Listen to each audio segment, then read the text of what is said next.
बंधु माने आजिर एही कार्यक्रम को आपण मानकु स्वागत। आजिर एही कार्यक्रमटी सिंह राशि व्यक्ति विशेष मानक पई बहुत गुरुत्वपूर्ण अटे, बहुत ही खास अटे। कारण आजिर एही वीडियो रे आमे माने जानिबा जे सिंह राशि व्यक्ति विशेष मानक पई फेब्रुआरी 2026 किपरि रहिबो। एही फेब्रुआरी मासरे आपणकर जीवन रे केउ सब बड़ घटना गुड़िक घटिबो। आपणकर स्वास्थ्य, शिक्षा, प्रेम जीवन, वैवाहिक जीवन, भाग्य, क्यारियर एवं व्यापार वाणिज्यर स्थिति किभଳି रहिबो। नवग्रहंकर स्थिति किभଳି रहिबो। नवग्रह आपणको केउ भଳି फल प्रदान करिबारे सक्षम हेबे। या सहित अशुभत्व प्रदान करुथिबा ग्रह मानक पई किछि विशेष प्रतिकार मध्ये जानिबा। सेथि पई आपणकर जदि सिंह राशि होइथाय तो वीडियोटी को स्किप न करी शेष पर्यंत निश्चय देखंतु एवं वीडियोटी को लाइक करी चैनल टी को सब्सक्राइब करि दियंतु। कमेंट बॉक्स रे भक्ति एवं श्रद्धार सहित जय श्री जगन्नाथ, जय मां लक्ष्मी निश्चय लिखंतु। तो बंधु माने आसंतु आरंभ करिबा आजिरो एही कार्यक्रम को, जहां आपणकर जन्म राशि तथा चंद्र राशि उपरे आधारित अटे। तो राशि चक्रर 12 गोटी राशि मध्यरु पंचम राशि हेउची सिंह राशि एवं सिंह राशिर राशिधिपति हेउछंती सूर्य।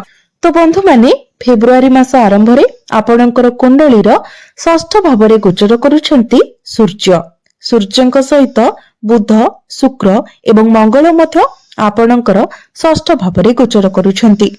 आपणकर प्रथम भाव रे गोचर करूछंती केतु, सप्तम भाव रे गोचर करूछंती राहु, अष्टम भाव रे गोचर करूछंती शनि एवं एकादश भाव रे गोचर करूछंती देवगुरु बृहस्पति। तो बंधु माने सर्वप्रथम आसंतु जानिबा आपणकर स्वास्थ्य किभଳି रहिबो एही फेब्रुआरी 2026 रे। तो बंधु माने कुंडलीर प्रथम भावटी होइथाय स्वास्थ्यर भाव, इम्यूनिटी सिस्टम रो भाव। आपणकर प्रथम भावर अधिपति हेउछंती सूर्य।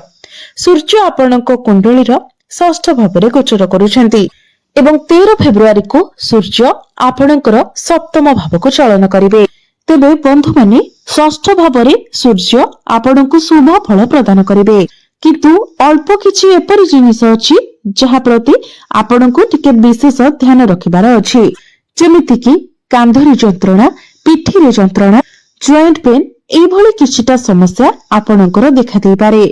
मुंड बिंधा, माइग्रेन भली समस्या मध्ये देखा देई पारे। तो एथि प्रति आपण टिके ध्यान रखिबे, नचित इम्यूनिटी सिस्टम आपणकर ठीक ठाक रहिबो।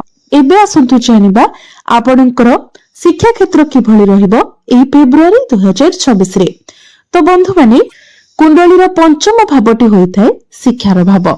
आपणकर पंचम भावर अधिपति हेउछंती देवगुरु बृहस्पति एवं गुरुंकर सप्तम दृष्टि आपणकर पंचम भाव उपरे ही रहुछि। शनिंकर दृष्टि मध्ये आपणकर पंचम भाव उपरକୁ रहुछि।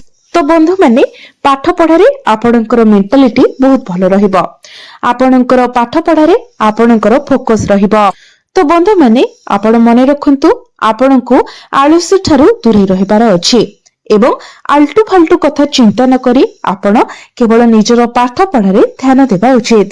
कारण गुरुंकर दृष्टि आपणकर पंचम भाव उपरे रहुछि। शनिंकर दृष्टि मध्ये आपणकर पंचम भाव उपरे रहुछि। आपण जदि परिश्रम करूछंती तो निश्चित भाबरे आपणको बहुत किछि सफलता प्राप्ति हेबो। तो आपण अन्य सब कथा को पछरे पकाई निजर पाठ पढ़ा को आपण मुख्य भाबरे देखंतु। एबे आसंतु जानिबा आपणकर प्रेम जीवन किभଳି रहिबो एही फेब्रुआरी 2026 रे। तो बंधु माने कुंडलीर पंचम भावटी आपणकर शिक्षार भाव हेबा सहित पंचम भावटी मध्ये होइथाय आपणकर प्रेम जीवनर भाव, आपणकर संतानर भाव। तो आपणकर पंचम भावर अधिपति हेउछंती देवगुरु बृहस्पति। गुरु आपणको कुंडलीर एकादश भाव रे गोचर करूछंती एवं गुरुंकर दृष्टि आपणकर पंचम भाव उपरे रहुछि। तेबे बंधु माने बृहस्पति सूर्यंक ठारू षष्ठ भाव रे गोचर करूछंती। सूर्य एवं बृहस्पतिଙ୍କ ମଧ୍ୟରେ षडाष्टक ଯୋଗର ନିର୍ମାଣ ହେଉଛି।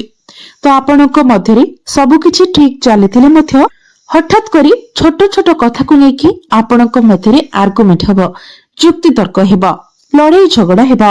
କାରଣ ସୂର୍ଯ୍ୟଙ୍କ ଠାରୁ ଗୁରୁ ଷଷ୍ଠ ଭାବରେ ଗୋଚର କରୁଛନ୍ତି ଏବଂ ଗୁରୁଙ୍କ ଠାରୁ ସୂର୍ଯ୍ୟ ଅଷ୍ଟମ ଭାବରେ ଗୋଚର କରୁଛନ୍ତି। ଏହି ଯୋଗ ଆପଣଙ୍କ ମଧ୍ୟରେ ହଠାତ୍ କରି କଳି ଝଗଡା ସୃଷ୍ଟି କରିଥାଏ। ତେବେ ଏସବୁ ସମସ୍ୟା 13 ଫେବୃଆରୀ ପର୍ଯ୍ୟନ୍ତ ଦେଖାଦେବ, କାରଣ 13 ଫେବୃଆରୀକୁ ସୂର୍ଯ୍ୟ ଆପଣଙ୍କର ସପ୍ତମ ଭାବକୁ ଚାଲି ଆସିବେ। 13 ଫେବୃଆରୀ ପରେ ଆପଣଙ୍କ ମଧ୍ୟରେ ସବୁକିଛି ପୁନର୍ବାର ଠିକ ହୋଇଯିବ। ପୂର୍ବରୁ ଆପଣଙ୍କ ମଧ୍ୟରେ ଯେଉଁ ମିସ୍ଅଣ୍ଡରଷ୍ଟାଣ୍ଡିଂ ଥିଲା, ମିସକମ୍ୟୁନିକେସନ ଥିଲା, ସେ ସବୁକିଛି ଆପଣଙ୍କ ମଧ୍ୟରେ ଠିକ ହୋଇଯିବ। କିନ୍ତୁ ବନ୍ଧୁମାନେ ଗୋଟିଏ କଥାର ଧ୍ୟାନ ରଖନ୍ତୁ, ମଙ୍ଗଳଙ୍କର ଦୃଷ୍ଟି ଆପଣଙ୍କର ପ୍ରଥମ ଭାବ ଉପରେ ରହିବ ଏବଂ ଶନିଙ୍କର ଦୃଷ୍ଟି ଆପଣଙ୍କର ଦ୍ୱିତୀୟ ଭାବ ଉପରେ ରହିବ, ଯାହା ଫଳରେ ଆପଣଙ୍କ ବାଣୀ ଉପରେ ନିୟନ୍ତ୍ରଣ ରହିବ ନାହିଁ। ଆପଣଙ୍କ ମୁହଁକୁ ଯାହା ବି ଆସିବ ଆପଣ ନ ଭାବି ନ ଚିନ୍ତି ତାହା କହିଦେଇ ପାରନ୍ତି। ଆପଣଙ୍କ ମଧ୍ୟରେ ଧୈର୍ଯ୍ୟ ମଧ୍ୟ କମ ରହିବ। ତେଣୁ ଏଇ ସବୁ କଥାର ଆପଣଙ୍କୁ ଧ୍ୟାନ ରଖିବାକୁ ପଡିବ। ଏବେ ଆସନ୍ତୁ ଜାଣିବା ଆପଣଙ୍କର ବୈବାହିକ ଜୀବନ କିଭଳି ରହିବ ଏହି ଫେବୃଆରୀ 2026ରେ। ତ ବନ୍ଧୁମାନେ, କୁଣ୍ଡଳୀର ସପ୍ତମ ଭାବଟି ହୋଇଥାଏ ଆପଣଙ୍କର ବୈବାହିକ ଜୀବନର ଭାବ, ଆପଣଙ୍କ ଜୀବନ ସାଥୀର ଭାବ। ଆପଣଙ୍କର ସପ୍ତମ ଭାବର ଅଧିପତି ହେଉଛନ୍ତି ଶନି। ଶନି ଆପଣଙ୍କର କୁଣ୍ଡଳୀର ଅଷ୍ଟମ ଭାବରେ ଗୋଚର କରୁଛନ୍ତି ଏବଂ ଆପଣଙ୍କର ସପ୍ତମ ଭାବରେ ଗୋଚର କରୁଛନ୍ତି ରାହୁ। ବନ୍ଧୁମାନେ, ରାହୁ ସପ୍ତମ ଭାବରେ ସବୁବେଳେ ଆପଣଙ୍କ ମଧ୍ୟରେ ମିସ୍ଅଣ୍ଡରଷ୍ଟାଣ୍ଡିଂ କ୍ରିଏଟ କରାଇଥାନ୍ତି, ଯାହା ଫଳରେ ଛୋଟ ଛୋଟ କଥାକୁ ନେଇକି ଆପଣଙ୍କ ମଧ୍ୟରେ କଳି ଝଗଡା ହୋଇଥାଏ, ଭୁଲ ବୁଝାମଣା ହୋଇଥାଏ। ଏହା ବ୍ୟତୀତ ଯେହେତୁ ଆପଣଙ୍କର ସପ୍ତମ ଭାବର ଅଧିପତି ଅଷ୍ଟମ ଭାବରେ ଗୋଚର କରୁଛନ୍ତି, ତେଣୁ ଆପଣଙ୍କ ଜୀବନ ସାଥୀଙ୍କର ସ୍ୱାସ୍ଥ୍ୟରେ ମଧ୍ୟ କିଛିଟା ସମସ୍ୟା ଦେଖାଦେଇପାରେ। ତେଣୁ ଆପଣ ଚେଷ୍ଟା କରନ୍ତୁ ଆପଣଙ୍କ ମଧ୍ୟରେ ଅଣ୍ଡରଷ୍ଟାଣ୍ଡିଂ ଠିକ ରଖିବା ପାଇଁ। ଏବେ ଆସନ୍ତୁ ଜାଣିବା ସବୁଠାରୁ ଗୁରୁତ୍ୱପୂର୍ଣ୍ଣ ବିଷୟବସ୍ତୁ, ଆପଣଙ୍କର ଭାଗ୍ୟ, କ୍ୟାରିୟର ଏବଂ ବ୍ୟାପାର ବାଣିଜ୍ୟର ସ୍ଥିତି କିଭଳି ରହିବ ଏହି ଫେବୃଆରୀ 2026ରେ। ତ ବନ୍ଧୁମାନେ, କୁଣ୍ଡଳୀର ନବମ ଭାବଟି ହୋଇଥାଏ ଭାଗ୍ୟର ଭାବ ଏବଂ ଦଶମ ଭାବଟି ହୋଇଥାଏ କ୍ୟାରିୟର ଭାବ। ଆପଣଙ୍କର ନବମ ଭାବର ଅଧିପତି ହେଉଛନ୍ତି ମଙ୍ଗଳ। ମଙ୍ଗଳ ଆପଣଙ୍କ କୁଣ୍ଡଳୀର ଷଷ୍ଠ ଭାବରେ ଗୋଚର କରୁଛନ୍ତି ଏବଂ 23 ଫେବୃଆରୀକୁ ମଙ୍ଗଳ ଆପଣଙ୍କର ସପ୍ତମ ଭାବକୁ ପ୍ରବେଶ କରିବେ। ତ ବନ୍ଧୁମାନେ, ଭାଗ୍ୟ ଆପଣଙ୍କର ବହୁତ ଭଲ ରହୁଛି, କିନ୍ତୁ ଯେହେତୁ ବର୍ତ୍ତମାନ ଆପଣଙ୍କର ରାଶିରେ ଶନି ଅଢେଇ ଚାଲୁଛି, ତେଣୁ ଯଦି ଆପଣଙ୍କର ଜନ୍ମ କୁଣ୍ଡଳୀରେ ଶନିଙ୍କର ସ୍ଥିତି ଖରାପ ଥାଏ ତ ଆପଣଙ୍କର ଭାଗ୍ୟରେ ଟିକେ ସମସ୍ୟା ଦେଖାଦେବ। ନଚେତ ଯଦି ଆପଣଙ୍କର ଜନ୍ମ କୁଣ୍ଡଳୀରେ ଶନିଙ୍କର ସ୍ଥିତି ଭଲ ରହିଥାଏ ତ ନିଶ୍ଚିତ ଭାବରେ ଆପଣଙ୍କର ଭାଗ୍ୟ ପ୍ରବଳ ରହିବ, କାରଣ ଷଷ୍ଠ ଭାବରେ ରହିଲେ ମଧ୍ୟ ମଙ୍ଗଳ ଏଠାରେ ଉଚ୍ଚସ୍ଥ ଅଛନ୍ତି। ତ ମଙ୍ଗଳ ଆପଣଙ୍କୁ ଶୁଭ ଫଳ ପ୍ରଦାନ କରିବେ। ତେଣୁ ଆପଣ ଭାଗ୍ୟ ସମ୍ବନ୍ଧିତ ଯଦି କିଛି ନିର୍ଣ୍ଣୟ ନେବା ପାଇଁ ଚାହୁଁଛନ୍ତି ତ ଆପଣ ତାହା ନେଇପାରିବେ। ଯଦି ଆପଣ କିଛି ବଡ କାର୍ଯ୍ୟର ଆରମ୍ଭ କରିବା ପାଇଁ ଚାହୁଁଛନ୍ତି, କିଛି ବଡ ଇନଭେଷ୍ଟମେଣ୍ଟ କରିବା ପାଇଁ ଚାହୁଁଛନ୍ତି, କିଛି ବଡ ଜିନିଷ ଆପଣ କିଣାକିଣି କରିବା ପାଇଁ ଚାହୁଁଛନ୍ତି, share market, stock market, trading ଏସବୁରେ ଇନଭେଷ୍ଟମେଣ୍ଟ କରିବା ପାଇଁ ଚାହୁଁଛନ୍ତି ତ ଆପଣ ତାହା କରିପାରିବେ। କ୍ୟାରିୟର କଥା ଯଦି କହିବା ତ ଆପଣଙ୍କର ଦଶମ ଭାବର ଅଧିପତି ଶୁକ୍ର 6 ଫେବୃଆରୀକୁ ଆପଣଙ୍କର ସପ୍ତମ ଭାବକୁ ଚାଲି ଆସିବେ। ବୁଧ ମଧ୍ୟ ଆପଣଙ୍କର ସପ୍ତମ ଭାବକୁ ଚାଲି ଆସିବେ। ତ କ୍ୟାରିୟର ଆପଣଙ୍କର ବହୁତ ଭଲ ରହିବ। ଆପଣଙ୍କୁ ଆପଣଙ୍କର କାର୍ଯ୍ୟକ୍ଷେତ୍ରରେ ସମସ୍ତଙ୍କର ସପୋର୍ଟ ମିଳିବ। କିନ୍ତୁ ଯେହେତୁ ସୂର୍ଯ୍ୟ ଏବଂ ମଙ୍ଗଳ ମଧ୍ୟ ଆପଣଙ୍କର ସପ୍ତମ ଭାବରେ ଗୋଚର କରିବେ ତ ଆପଣଙ୍କ ମଧ୍ୟରେ ଆଗ୍ରେସନ ମଧ୍ୟ ରହିବ। କାମ ଆପଣଙ୍କର ବହୁତ ଭଲ ରହିବ। ଆପଣ ହାର୍ଡୱାର୍କ ଅପେକ୍ଷା ଅଧିକ ସ୍ମାର୍ଟ ୱାର୍କ କରିବେ। ଆପଣ କିଛି ନୂଆ ନୂଆ କାର୍ଯ୍ୟରେ ଏକ୍ସପ୍ଲୋର କରିପାରନ୍ତି, କିଛି ନୂଆ କାର୍ଯ୍ୟ ଆପଣ ଶିଖିପାରନ୍ତି, MNC ରିଲେଟେଡ କିଛି କାମ କରିପାରନ୍ତି, ଦୂର ସ୍ଥାନ ସହ ଜଡିତ କିଛି କାର୍ଯ୍ୟ ଆପଣ କରିପାରନ୍ତି। ଯଦି ଆପଣ କମ୍ପ୍ୟୁଟର ରିଲେଟେଡ କିଛି କାମ କରୁଛନ୍ତି, ଟେକ୍ନିକାଲ କାମ କରୁଛନ୍ତି, IT ରିଲେଟେଡ କିଛି କାମ କରୁଛନ୍ତି, ସଫ୍ଟୱେୟାର ଇଞ୍ଜିନିୟର ଅଛନ୍ତି, ତ ଏଇ ସବୁ କ୍ଷେତ୍ରରେ ଆପଣ ବହୁତ ଅଧିକ ସଫଳତା ଲାଭ କରିବେ, କାରଣ ଶୁକ୍ର ଏବଂ ବୁଧ ଦୁଇଟି ପ୍ରମୁଖ ଗ୍ରହ ଆପଣଙ୍କର ସପ୍ତମ ଭାବକୁ ଆସିଯିବେ ଏବଂ ଆପଣଙ୍କର ପ୍ରଥମ ଭାବକୁ ଦେଖିବେ। ତ କମ୍ୟୁନିକେସନ, କାଉନସିଲିଂ, କମ୍ପ୍ୟୁଟର ରିଲେଟେଡ କାମ ଏସବୁ ଆପଣଙ୍କ ପାଇଁ ବହୁତ ଅଧିକ ଶୁଭ ଫଳ ପ୍ରଦାନ କରିବ। କିନ୍ତୁ ରାହୁ ମଧ୍ୟ ଯେହେତୁ ଆପଣଙ୍କର ସପ୍ତମ ଭାବରେ ଅଛନ୍ତି ତ ବେଳେ ବେଳେ ଆପଣ କନଫ୍ୟୁଜ ହୋଇଯିବେ। ଆପଣଙ୍କର ମାଇଣ୍ଡକୁ ବହୁତ କନଫ୍ୟୁଜନ ଆସିବ, ଆପଣଙ୍କର ମନକୁ ଅଯଥା ଶଙ୍କା ଏବଂ ଭୟ ଆସିବ। କିନ୍ତୁ ମୋଟାମୋଟି ଭାବରେ ଯଦି କହିବା ତ କ୍ୟାରିୟର ଆପଣଙ୍କର ଫେବୃଆରୀ ମାସରେ ବହୁତ ଭଲ ରହିବ ଏବଂ ଯେଉଁମାନଙ୍କ ନିକଟରେ ଚାକିରି ନାହିଁ ସେମାନଙ୍କୁ ଚାକିରି ମିଳିବାର ବହୁତ ଅଧିକ ସମ୍ଭାବନା ମଧ୍ୟ ରହୁଛି। ତେଣୁ ଆପଣ ନିଜ ତରଫରୁ ଚେଷ୍ଟା ଜାରି ରଖନ୍ତୁ। ବିଜନେସ କଥା ଯଦି କହିବା ତ ବିଜନେସ ଆପଣଙ୍କର 70% ଭଲ ରହିବ, କିନ୍ତୁ ବେଳେ ବେଳେ ଆପଣଙ୍କ ମଧ୍ୟରେ ଆଳସ୍ୟ ଦେଖାଦେବ। କିନ୍ତୁ ଯଦି ଦେଖିବା ତ ବିଜନେସ ଆପଣଙ୍କର ଭଲ ରହିବ। ବିଜନେସକୁ ନେଇକି ସେମିତି କିଛି ଚିନ୍ତା ମଧ୍ୟ ଆପଣଙ୍କର ରହିବ ନାହିଁ।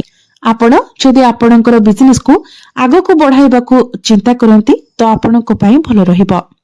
ଏବେ ଆସନ୍ତୁ ଜାଣିବା କିଛି ଉପାୟ ବିଷୟରେ, ଯେଉଁ ଉପାୟ ଗୁଡିକ କରିବା ଦ୍ୱାରା ଆପଣଙ୍କୁ ଅଧିକ ମାତ୍ରାରେ ଶୁଭ ଫଳ ପ୍ରାପ୍ତି ହେବ ଏବଂ ଯାହା ସବୁ ଅଶୁଭତ୍ୱ ରହୁଛି ସେଗୁଡିକ ଖଣ୍ଡନ ହୋଇଯିବ। ତ ବନ୍ଧୁମାନେ, ଆପଣ ପ୍ରତ୍ୟେକ ଦିନ ସୂର୍ଯ୍ୟ ନାରାୟଣଙ୍କୁ ତମ୍ବା ପାତ୍ରରେ ଜଳାର୍ଘ୍ୟ ଅର୍ପଣ କରନ୍ତୁ। ପ୍ରତ୍ୟେକ ଦିନ ଆପଣ ସୂର୍ଯ୍ୟଙ୍କର ବୀଜ ମନ୍ତ୍ର 108 ଥର ଜପ କରନ୍ତୁ। ପ୍ରତ୍ୟେକ ଦିନ ଆପଣ ଆଦିତ୍ୟ ହୃଦୟ ସ୍ତୋତ୍ରର ପାଠ କରନ୍ତୁ ଏବଂ ପ୍ରତ୍ୟେକ ଦିନ ଆପଣ ହନୁମାନ ଚାଳିସାର ପାଠ କରନ୍ତୁ। ତ ବନ୍ଧୁମାନେ, ଆପଣଙ୍କର ଜୀବନ ମଙ୍ଗଳମୟ ହେଉ, ଏହା ହିଁ ଈଶ୍ୱରଙ୍କ ନିକଟରେ ମୋର